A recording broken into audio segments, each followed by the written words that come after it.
আসসালামু আলাইকুম, তানিয়াস ব্লগে সবাইকে স্বাগতম। তো আজকে আমি আপনাদের সাথে শেয়ার করব আমি আমার বাচ্চার সলিড শুরুর আগে যে প্রস্তুতিগুলো নিয়েছিলাম।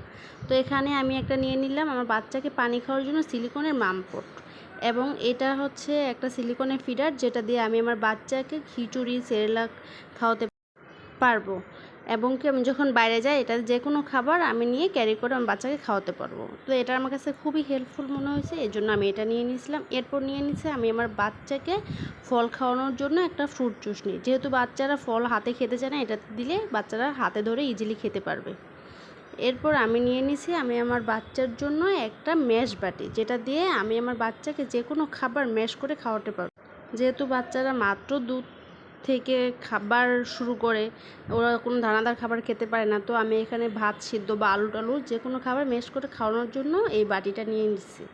এটা আমার কাছে খুবই হেল্পফুল মনে হয়েছে। এরপর আমি নিয়ে নিচ্ছি একটা সিলিকনের ফিডার, যেহেতু বাচ্চারা মেন কিংবা স্টিলের চামিচ দিয়ে খাইলে ওদের মাড়িতে সমস্যা হতে পারে, এই জন্য আমি সিলিকনের চামিচ এবং একটা ফিডার নিয়েছি।